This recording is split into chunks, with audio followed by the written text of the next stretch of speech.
Welcome to the VR Expert Podcast. I'm your host, Mark Coles, Marketing Director at VR Expert. And in this podcast, we'll be sitting down with innovators, experts, and creators transforming the XR world. In today's podcast, I'm delighted to be joined by Paul Travers. In 1997, Paul founded Vuzix and has been the CEO ever since. Vuzix, you may ask? Vuzix is a leading supplier of smart glasses and augmented reality technologies and products for defense, industrial, and enterprise markets. The company's products include personal display and wearable computing devices that offer users a portable, high-quality viewing experience, provide solutions for mobility, wearable displays, and virtual and augmented reality. With that, welcome, Paul. Thank you for joining us. Hey, Mark, it's a pleasure to be here. Thanks for having us on. And like we do with all of our guests, I would like to know how you got into technology and Vuzix eventually. Yeah, I'm a tech guy. In high school, I was like, I want to be an engineer kind of a thing, right? So I got out of college up in northern New York, up in the woods, and I took a job with the U.S. Navy making tracking systems for submarines. It was a blast. They wanted me to go up under the ice with one of these submarines. And I was like, I've been on it for a week. And I'm like, I got to give a lot of respect for the guys who ride on subs and drive them, because it's 60 days under the ice was not for me. It's not why I left. My son came along and my wife's like, look, I want to stay home. So I took a job at Eastman Kodak in their research labs. And we were this was back in the very early days of digital cameras. And they were making multi-megapixel digital cameras. I worked in their research labs. We were making platinum silicide thermal night vision cameras. It was so much fun. But Eastman Kodak film was their baby. And honestly, there's like maybe 4 to 5 cameras on every single phone today. So it's really hard to compete with that when you think about film. Cost money to buy the film, cost money to process the film. Nowadays, it's click and you've got selfies going all over the planet. So Kodak, they did do digital film, and quite frankly, they were pioneers in it. But everything that I worked on over time never ended up going to market because they were kind of focused on film. So I left and started a business in my basement and sold it to Advanced Micro Devices, and then a tech business. We were making sound cards for the PC. Then I made a USB serial bus connectivity company and sold it to Belkin. And then I started my first head-mounted display company. You mentioned 97. Just before 97, there was a company called Forte. We made a thing called the VFX1. It was the world's first consumer VR headset. I don't think Lucky Palmer was born yet back then. Maybe 92, and maybe maybe he was born, but he was pretty young at the time. So anyway, we were the first company to make a consumer virtual reality headset. It had a controller, just like the current Oculus does, with a pair of them. Tracked, you could look around inside. Doom, Quake, all those early first-person shooter games would work with it. There were like 100 titles. So we learned up front, how to make near-eye display products and that sort of stuff. And I started Vuzix in 1997 and bought that company out. And we focused in the U.S. military to start with. We made a thing called TACI. It was a monocular device. It worked with the U.S. military's tough books, and you could take an iRobot, PackBot, and throw it in a building. And the eyepiece that you were wearing, our eyepiece, TACI, would look at the cameras and stuff that were on those robots that they were driving around inside the building, and you could get the video feeds coming off of them and the likes. And so we were the wearable vision system for the Special Forces guys. And they came to us and said, look, we're carrying all this computer equipment. We've got, blah, blah, blah, blah, blah, 300 pounds of gear. We want to get rid of all that. And we want a pair of glasses that look like Oakley's. They called it the Oakley Gate. It was kind of cool. And so they said, Paul, if you can get through that Oakley Gate, half the U.S. military will buy these glasses from you. So they wanted the glasses. They wanted computers built into them. They wanted them to look fashion forward. And we learned early on in the game that if you made something big and bulky and heavy and you couldn't go to work with it for an 8-hour shift, that it would not be successful. So our focus has been around making smart glasses that are lightweight, that are deployable, that you can go to work with an ultimate goal of getting to that Oakley Gate. So there's a whole history that gets us to where we are today, which is pretty exciting because some of the things we're going to talk about here are related to products that are getting closer and closer to the Oakley Gate. And we've got some stuff that we're working on, Mark, behind closed doors that are even more amazing. So it's exciting times for Vuzix. After 25 years of being in the wearable display marketplace, the technology in the world and everything is finally all starting to catch up. That's incredible. I didn't even know about the Belkin connection because I know you can get some Belkin connections for the Vuzix. So I don't know if there was some assistance there in your old partnership, but I think we'll talk about that later. Sure. So then you said that Oakley Gate, incredible. So then let's talk about the headset that you guys produce and manufacture that currently looks the most like the Oakley Gate. And I imagine that would be the Vuzix Blade 2, the most recent headset that you guys are selling. Do you mind telling us how the Vuzix Blade just in principle came into development? Yeah, actually, we've been to make Oakleys, you need optics in them that look like regular optics. And 10 years ago, we had government programs even that were to develop these next generation waveguide optics. And so Vuzix has a facility here in Rochester, New York. We manufacture the waveguides, design right on through to the tools that are required, to the manufacturing equipment, to the process materials, to everything, soup to nuts here in Rochester, New York. And these things, they're called a waveguide. And I think that if you look, Zuckerberg did a Rogan interview where he talked about little waveguides and how important they are to the future of augmented reality. Vuzix is good at making those waveguides today. And it's basically something that looks like the lens on a pair of glasses, like, the readers on reading glasses or, just your regular scripts. But what's different is there's these little nano structures on the surface of these things. And so we put a little input near your temple, which is where the temple of the glasses are. We hide behind that temple this little tiny display today that is the size of a pencil eraser. That's how small they're getting. In the Blade, it's a bigger one. It's got a DLP-based thing from Texas Instruments. It's a beautiful little display, but it's the size of a pack of gum, which drives the size of the Blade. But the Blade was the first pair that we came out with that had these waveguides in them with this TI-based, projection engine in the temple. And it started with a processor that's now 4 or 5 years old, 4 years old, probably. The Blade 2 is running Android 11. It's got a brand new processor in it. It's got the latest Wi-Fi capabilities in it. It's got upgraded almost everything. And our customers are enterprise customers, although there's consumers that buy these things because there's a bunch of applications that will run for navigation and, connections to your phone, and they got audio built in. So you can do Alexa, what's the weather today? But it's mobile Alexa, this way of looking at it. Right.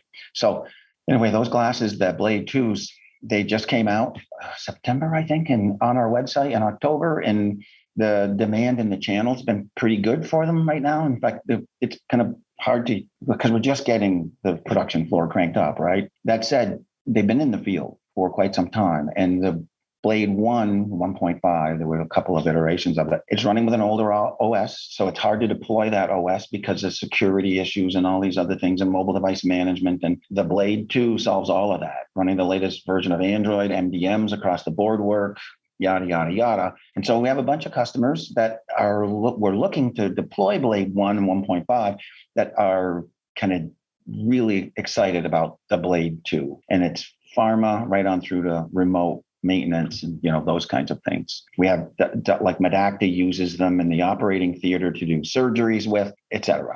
Now that's very interesting because the Vuzix Blade has been in our assortment for a long time as one of your resellers, and what we have noticed is that it's used in so many different areas, especially also because it's one of the better prices for any smart glass with quality that you can get, and it just seems to evolve into the right direction every time. So you said the biggest issue we would also have was the MDMs and the Android so that you could manage it easier. Solved. Yes. And it's not like you guys were leaving us with old stock. You guys would help us make sure that everything was new. We would onboard customers properly, and customers were allowed to move easily into this new area, which is why I think it's already one thing that differentiates you guys from a lot of other distributors, that you guys also help move to the right technology with customers and you don't leave them stranded. Mark, it's a new industry, right? As long as it's been talked about and the number of companies that have come and gone to try to make it in this industry, as things evolve and change and the businesses aren't quite big enough yet for major deployments, although that's changing, as you guys know, even there's lots of companies that are getting ready to deploy in much bigger ways, but you kind of got to get through this. And for Vuzix, our customers, distribution partners, the channel, it's very important. It's the only way this works in the end is and effort between us. So yes, we don't leave our customers high and dry. We are very supportive. We often offer upgrade programs and the like, as you know. So yeah, and the Blade 2 is a great step forward now because it solves all these problems that you get from maybe a number one pharma company, maybe the top 5 of the world, right? They're like, we'd love to deploy, but the IT department won't let it go yet for XYZ reasons associated with the firmware that's on it. And when that goes away, all of a sudden it opens up the channel and the customers for deployments. So that's ideal because the Vuzix Blade 2 is, as you said, it's a big upgrade, but it still is a lot of the old 1.5 is in there, except for some of the key upgrades have been done. So you said the OS and the camera, for example, has been the autofocus has been bettered. And the Wi-Fi is now the latest versions of Wi-Fi in it, etc. So then how does this one fit into the existing Vuzix lineup? We'll get to the Shield in a bit, but you have the M400, M4000, M400C, and the Blade 2. Where is it meant to be now in that lineup, the Blade 2? Yeah, so in the long run, I'm convinced that optical see-through systems are going to be the way to go across the board.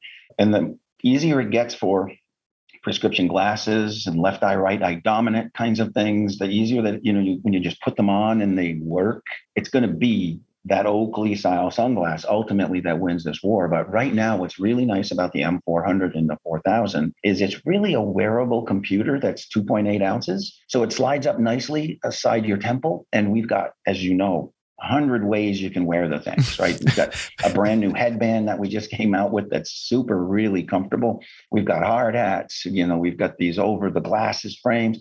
What's nice about the M400 and the 4000 series is they work with the stuff that people wear today. Their glasses, their headphones that you might have on, the hard hats that are needed. In the medical profession, PPE equipment can be very, very bulky. You have doctors that wear headbands with lights on them, with eye loops on them, all this other stuff. And our M400 series just slides right into that. Not to throw anybody under the bus, but you think about a HoloLens, where's the space for any of that other stuff when you have a HoloLens on, right? The Blade is a similar thing. I mean, if you got to wear all that other stuff, it's difficult to use a Blade. Now, that said, they're ANSI Z87.1 certified, the Blade. So they're safety glasses in their own right. We have plenty of folks in the medical community that use them, right? Integral to the operations themselves. So that said, there's a couple of different paths. And when you're in a company that needs to be in a warehouse in one application, in a manufacturing plant floor for another one, and there's different gear along the way, sometimes the M400 is much better. I will say the M400 also is a racehorse. It's got an 8-core processor built into it. It's got all the latest, almost everything on it. So it's a demon in a comparison. I mean, the Blade's good, don't get me wrong, but if you're doing, you want broadcast quality video, the M400 is the way to go. So then this might be a trick question. You also do manufacturing, and do you use, which Vuzix headset do you use in the office if something breaks? Or Yeah, we have a tendency to use the M400. We're getting ready to also start using it in our warehouse. But if there's issues on weekends and stuff, we have employees because we work sometimes 2 shifts and then sometimes over the weekends. And when that happens, all of the staff's not there. So it's easy to get remote support and stuff if there's a problem with the equipment and the lights. And the M400 is just a perfect fit for that. That's great. So then now we come on to what was announced at CES. By the way, in that regard, the M400 is also clean room certified, and all of our facilities are clean rooms, the manufacturing side of it. So you like to go with the stuff that's not going to get your optics dirty, right? Now, I'm not saying the Blade would, it's just the Blade's not been certified yet. So that's very true. And if there was any other headset like the HoloLens, you have to pay an exorbitant amount to get that clean room certification. And then the value is in some ways gone, you could say. Yeah. So then we come on to, so those are your bread and butter, what you guys have, the M400, the M4000, and the Blade. Now we come on to what you guys announced at CES at the beginning of the year, and the Shield, which is what, from me, I see as your pioneering waveguide optics, next generation binocular, and this is the real step to Oakley's, correct? And Mark, they are cool. Yeah. What's really cool about them is the imaging system, the display. First of all, the front of these things look exactly like a pair of Oakleys. I mean, they've even got the tortoiseshell finish you can get as an option in the front. So they look sexy. I don't know how to describe it, right? Now, they've got big processors in the temples, but the temples even don't look that bad. And they're, from a weight perspective, they're like trim. These things they fit good. They wear good. The balance is good. You don't feel weight on the bridge of your nose. You need regular glasses, maybe 80 grams worth of weight, right? These things are more than that, but the way they're balanced on the bridge of your nose, they almost feel like they float there. So they're real comfortable. And the waveguides in the Shield they're not our conventional waveguides. No, they're our newest designs, though. The focus for your eyes. So I don't know if you've heard of convergence and focus disparity, but waveguides are designed so that the image that you put in is projected out at infinity. So if you are in a parking lot and there's cars at the other end of the parking lot and you look at them through your eyes feel like that's infinity. It's a far, far away away. Well, the stuff that you look at when you're working, like at my desk here, and I look down, it's 18 inches to 1.5 meters away. So if you don't do something, and this is binocular, right? So you got one in the left eye, one in the right eye. And if you keep that focus at infinity and you try to converge the image when it's 1 meter away, a lot of people they're like, their eyes are crossing. They're like, they can't see it. And they can't fuse the images even. That's the focus convergence disparity can be a big problem. These waveguides in the Blade are designed with the focus brought into 1.5 meters away.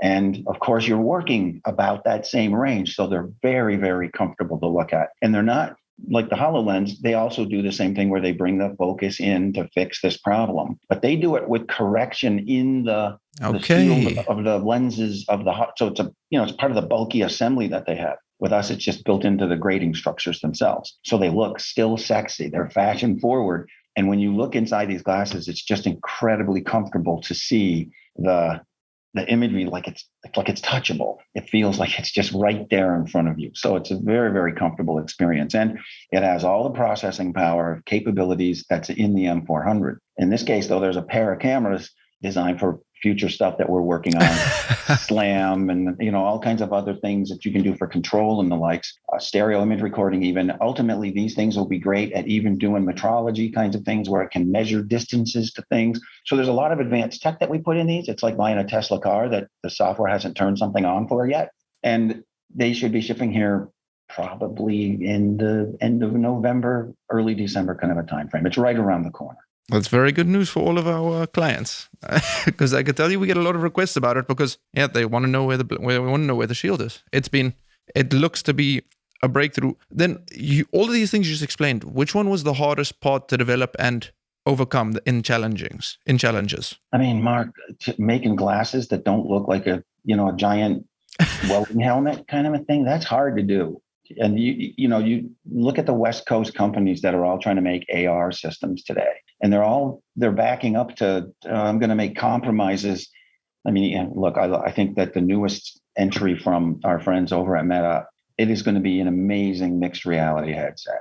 $1,500 a piece. It's not for everybody. You're not going to walk down the street with it. It's not the fashion forward glasses for everybody. It's not a broad market device. Making glasses that look like Oakley's is hard. And it ranges from the display engines themselves to the waveguide optics, to the way the optics and the gratings work, dealing with things like tilt and the angles from the bridge of your nose to the temples and all these things that have this ergonomic look and feel that make them look like you'd actually want to put them on. Industrial design for fashion forward glasses, even if it's just a fashion forward glass with no displays in them, is hard. Try doing it with displays. Right. And that's what Vuzix is good at. Our patent portfolio revolves around those things. And the intellectual properties we have around manufacturing those waveguides when it's done in high volume and at price points that make sense is where Vuzix's sweet spot is. So our plant floor we have here now is great, but we just rented the building next to us and we're expanding, and we're going to share more about that here in the coming next few weeks, I think. But that's we're expanding our waveguide manufacturing capacity into that building. So you do see waveguide lenses as the future then for AR? Yeah, I also think mixed reality is not going away either. I do think that VR/MR more so. I mean, VR for the sake of just being inside of a fixed space that could be infinite because it's the internet, right? Yes. It's the metaverse. Let's to use Meta's term for it. But yes, you can go all kinds of places sitting in your living room. But the real world doesn't work that way. And so I do think mixed reality, though, with cameras running and the likes, like the newest Meta pair of glasses, and I think probably what Apple first will come out with, it's going to be amazing stuff. I mean, we built for, I think it was Hitachi at the World's Fair. They had a $65 million ride they built. This was some time ago in Aichi, Japan. We built these electronic binoculars that operate much like the Meta glasses today. They had cameras in the front, they had high resolution displays in the back, and you'd hold them up and you were on the safari ride, going through it like you were going to Disney World kind of a thing. And people were giddy with how cool it was. And you could reach out and feed the fish and it looked like they were coming right up to your hand. So without doubt, it's cool. It's, mixed reality is going to be part of the future. But what we really need to get to for broad market adoption are glasses that are past the Oakley gate. And mixed reality is never going to get there. It's going to be optical see-through optical systems. It's going to be little tiny micro LED engines that have super high efficiency. And all that stuff's going to fit into glasses that will run for 2 or 3 days on the display side of it. And I can't get into some of the stuff we have behind closed doors, but it's pretty darn amazing what a micro LED and the right engine and optics can do. So we're convinced that for sure, augmented reality is going to be optical see-through for the broader markets. Fantastic. Then that comes more onto then the future. So to have this incredible augmented reality, you're going to have an ecosystem or a user interface, app stores that all allow it to grow or enrich it. So Yes. What are the plans then for Vuzix? Of course, you guys have an app store, you have an ecosystem, but what are the plans for that to make it more, for example, user-friendly or expanded with different applications like Zoom? What is the roadmap for that, if I may ask? We will continue to do that, Mark. We're adding more applications, but it's focused on the enterprise side for us. We're not Google with, I don't know, how many apps do they have in their app store these days? We don't own AR Core or AR Kit. We don't have the ecosystem of all of those customers in the broader markets, but those kinds of companies are coming to Vuzix because we make the optics and the display engines that these guys need. So our market access to the broader markets is going to be through partnerships where we're supplying OEM solutions to those kinds of customers. You see, if you go to our website, you'll see there's an OEM section on our website that talks about that. We just started doing this. That portion of our business is growing nicely right now. We're making waveguides for a bunch of 8 defense companies today. Fantastic. And a whole bunch of enterprise / let's call them consumer kinds of companies for the broader markets. And so the technology, the way we see it working, enterprise Vuzix, I think our name brand can own that space. And you'll see more and more our app store focused around that. Things like easier MDM deployment, managing the devices, easier distribution, easier ways of managing the content in the field for the customer. That's like broad deployments in warehousing and those kinds of things. And then you'll see our technology in the broader markets in partnerships with other companies. That's very clear and it makes sense, especially. It seems you guys continue to have very strong defense links, which is probably I guess your roots do stay strong with the company in some ways.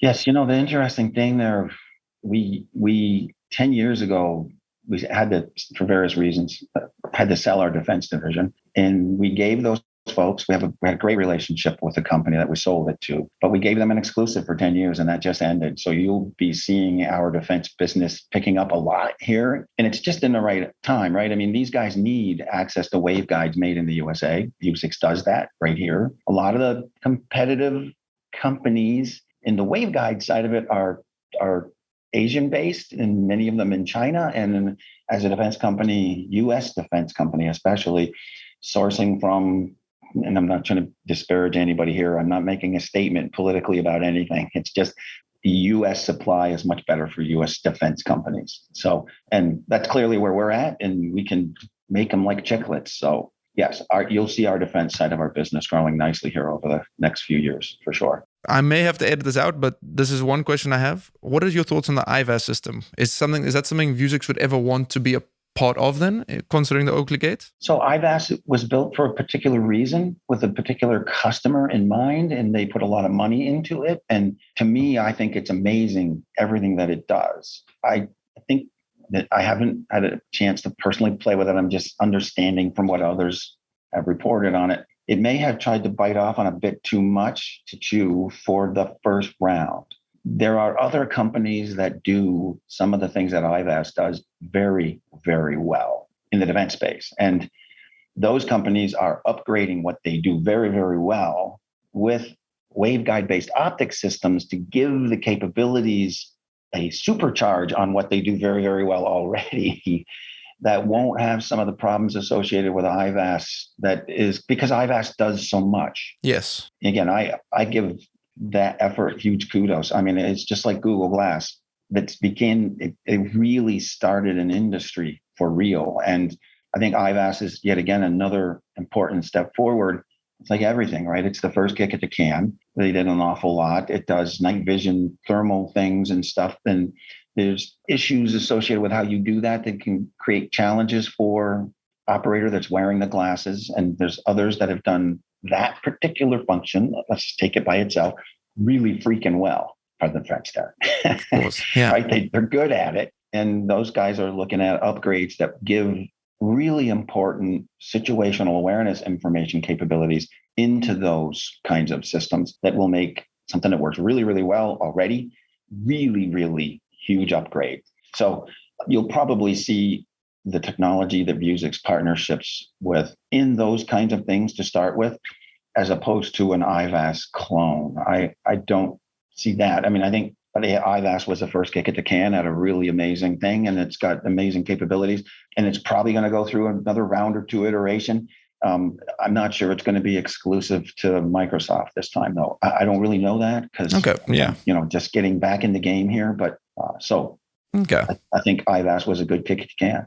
Then I don't want to take up too much more of your time because I know I've realized you're busy about it the last couple weeks when we tried to organize this podcast. You said you've done 25 years so far. If we had this call again in 25 years, what would you like to be remembered for? What would you like to achieve? And where would you like Vuzix to be? I know it's a very broad question. I'm always intrigued to hear people's ideas on this.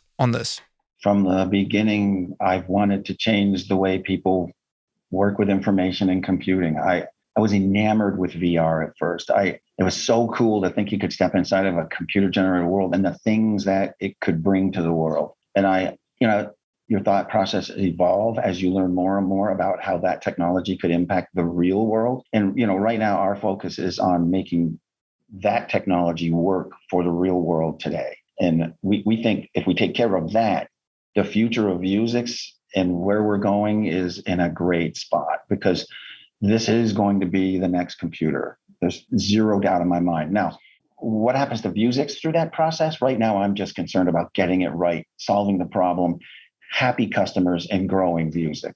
Could be any one of 100 things that could happen to Vuzix through this process. At least I could think of 5 to 10 that we'll see where the world goes. But at this point in time, Mark, we're focused on getting it right and doing what needs to be done for our customers. Fantastic. Well, Paul, I would really like to thank you for taking the time out in your busy schedule to chat with us. It really means a lot, and I hope all the listeners really enjoyed it. For the listeners, if they want to keep tabs with all the happenings in Vuzix and with you, where can they best stay in touch with you? Yeah, I mean, it's pretty easy. Vuzix, Vuzix.com. We're also a public company for people that invest in futuristic kinds of technologies and stuff. And we're on the NASDAQ. It's a VUZI ticker symbol. So it's easy to follow us. You can get information on both sides of that parts of our lives off of our website. Fantastic. Well, thank you very much. I hope you have a lovely day and speak soon, Paul. Thank you. Sounds great, Mark. Again, thanks for having us on.